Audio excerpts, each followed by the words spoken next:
Siguiendo la trayectoria de Abraham, en la Biblia. Vídeo número 127. Siguiendo la trayectoria de Abraham, es una serie de vídeos, en la cual se detalla lo que la Biblia enseña acerca del patriarca Abraham, desde el capítulo 11 de Génesis, hasta el capítulo 25, y a partir de Génesis 12:1, hemos estado analizando versículo por versículo. En este vídeo de hoy, vamos a estar meditando acerca de Génesis 21:27 de la Biblia, y también acerca de Génesis 21:28, comenzando con Génesis 21:27. Génesis 21:27, dice: Y tomó Abraham ovejas y vacas, y dio a Abimelec, e hicieron ambos un pacto. Génesis 21:27. Los detalles de Génesis 21:27. Nosotros hemos estado viendo que Abimelec reconoció que la mano de Dios, la bendición de Dios, y la prosperidad de Dios, estaban sobre Abraham. Este rey pagano comenzó a tener un poco de temor reverencial. Pues, él pensaba en el futuro sostén de su familia, de sus nietos, y de su gente. Es posible que, él pensó de esta manera: Abraham es bendecido por Dios continuamente, y es engrandecido cada vez más. Tal vez, él nos haga prosperar más. Así que, Abimelec quiso hacer un pacto con Abraham, de que Abraham trataría bien a él y a su gente. Por eso, Abimelec propuso a Abraham a que realizaran ese pacto, y antes de finalizar el pacto, tomó Abraham ovejas y vacas, y las dio a Abimelec. En esos tiempos se acostumbraba a hacer intercambio de regalos, cuando se hacía un pacto, como se entiende en Primera de Reyes 15:19, en la Biblia. Sin embargo, en este evento, solo Abraham fue el que dio regalos, lo cual sugiere que Abraham era el menor de los dos, y el principal beneficiario en el convenio. A la vez, al aceptar Abimelec los regalos de mano de Abraham, debió dejar resuelto el hecho de que Abraham era el propietario del pozo, en discusión, del cual vimos en Génesis 21:25. Para entonces, un acuerdo verbal no era suficiente, sino que era necesario un pacto formal. Por eso fue que Abraham llamó a ese lugar Berseba, el cual significa pozo del juramento. Por tanto, el pozo era un testigo objetivo del pacto entre Abraham y Abimelec. El acuerdo alcanzado dio a Abraham derecho perpetuo del pozo.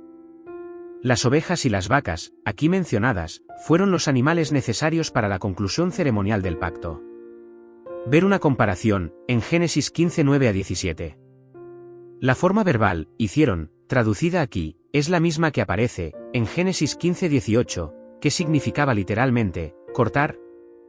Esto se refería a la división en dos mitades de los animales del pacto, entre cuyas partes debían caminar los que participaban en un pacto.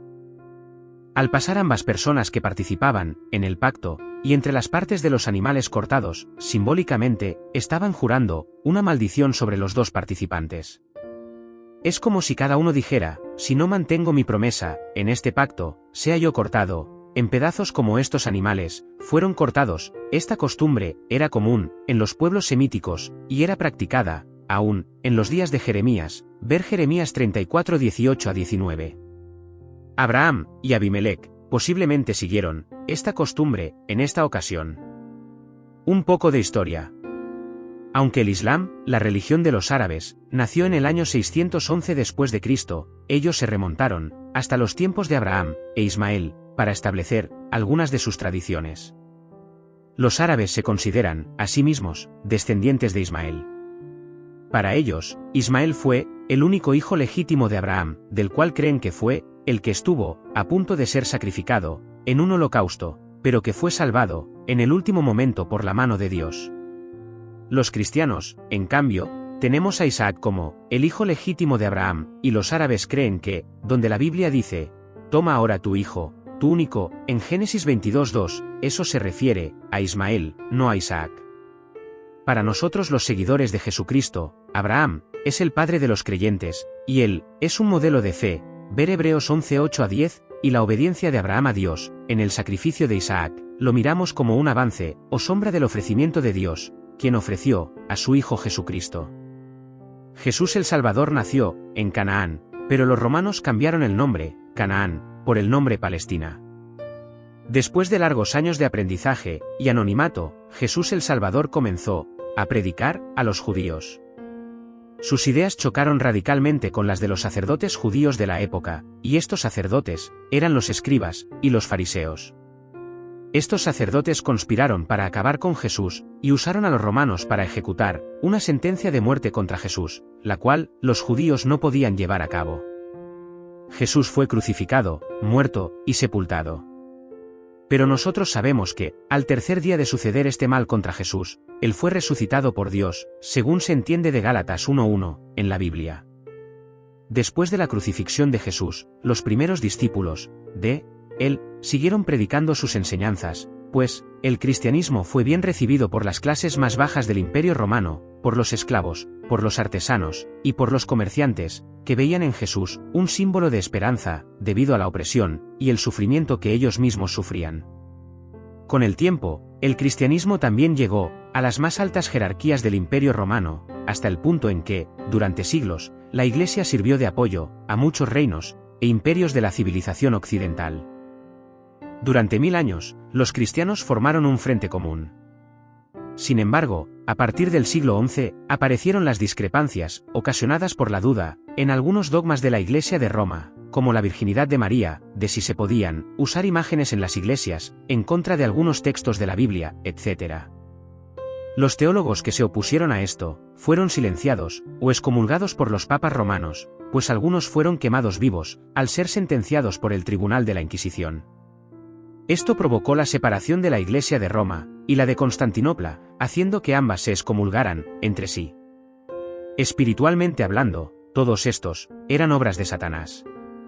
Nuestro libro sagrado, el libro fundamental de los cristianos, es la Biblia, que es una recopilación de libros escritos por Moisés, David, Salomón, Esdras, y muchísimos otros escritores, inspirados por Dios, quienes narraron la historia de las relaciones de Dios con el pueblo judío.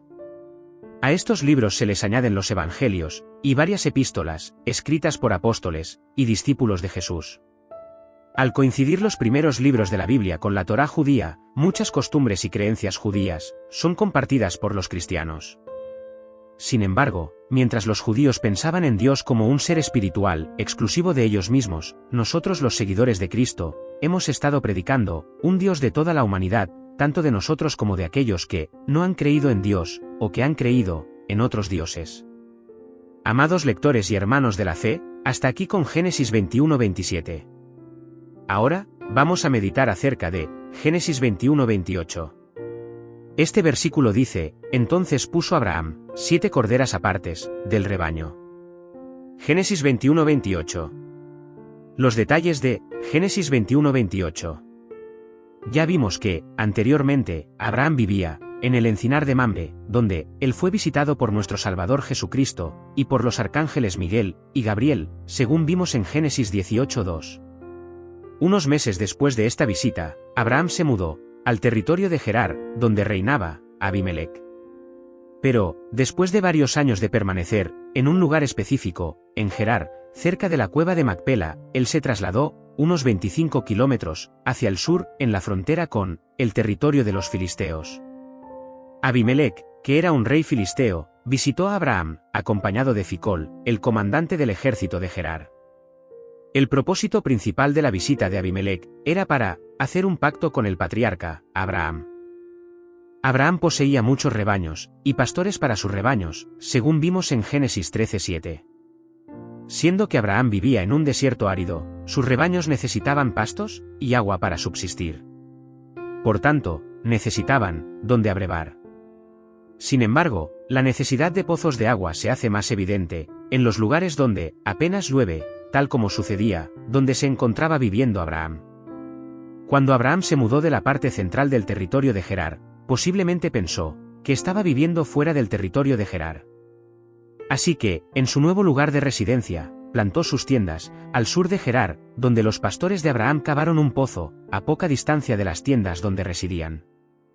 Pero, cuando los pastores de Abimelec se enteraron del pozo de Abraham, ellos se presentaron con sus rebaños, y usaban el pozo de Abraham para dar de beber a los animales de ellos.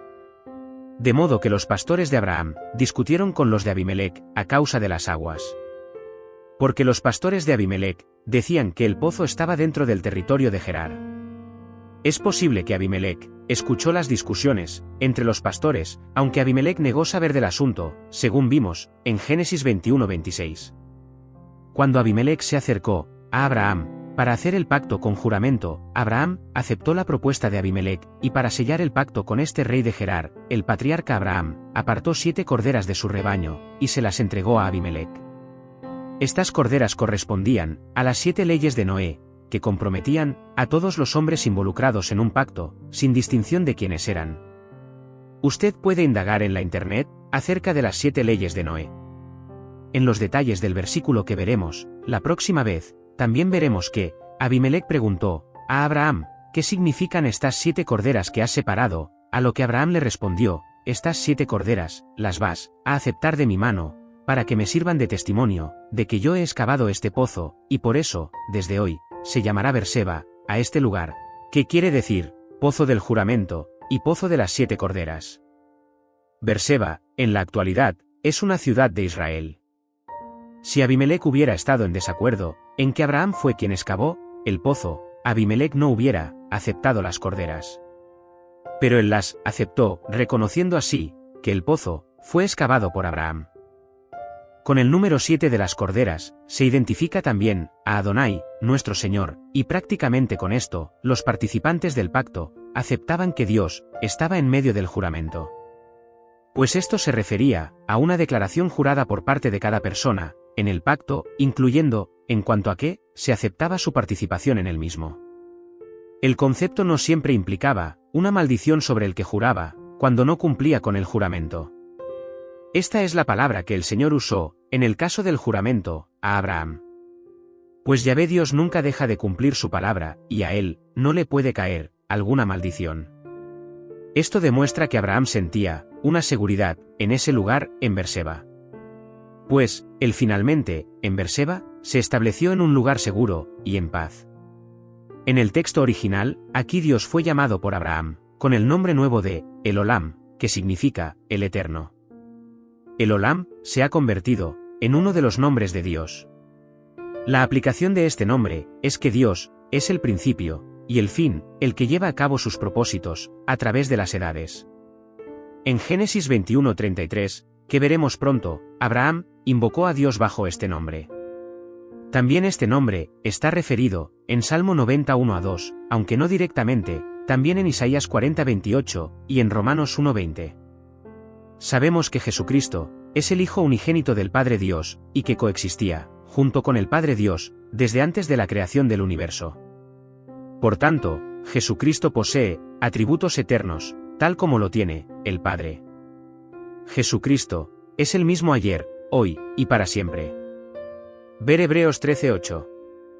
Por eso, Jesús el Salvador obtuvo para nosotros la redención eterna, según se entiende, en Hebreos 9:1, de la Biblia, y puesto que Jesucristo vivió como hombre, en este mundo, durante 33 años, él perfectamente califica para ser nuestro abogado, delante del Padre, tal como lo declara 1 de Juan 2:1, en la Biblia. Esto nos muestra que Dios es eterno, en todas sus obras. Es curioso que Abraham nombró a Dios, llamándole el Olam, y lo hizo después que Abraham tuvo un hijo, a la edad de 100 años. Para estas escenas, en Génesis 21:28, Abraham tendría unos 108 años de edad. Puede ser que Abraham se dio cuenta de que el tiempo no es un problema para Dios, ya que el Olam fue quien creó y diseñó el tiempo. Dios es antes de todos los tiempos, porque Él es el creador del mismo. Cuando en nuestras vidas estemos pasando por pruebas, recordemos que Dios no está limitado por el tiempo. Él siempre hará lo que es mejor para cada uno de nosotros, incluso si no lo entendemos. Así en el presente, podemos tener confianza y fe en Dios. Nuestro Dios puede ver todo el tiempo, a la vez, porque Él está fuera del tiempo, y por tanto, no está limitado por la entidad llamada tiempo. Él conoce nuestras vidas, y es un Dios personal. Él conoce la lucha de cada uno de nosotros, y como Abraham ya entendía esto, su escenario personal estaba preparado para la más grande prueba que le iba a sobrevenir, como veremos en el próximo capítulo. Que Dios bendiga a usted ricamente.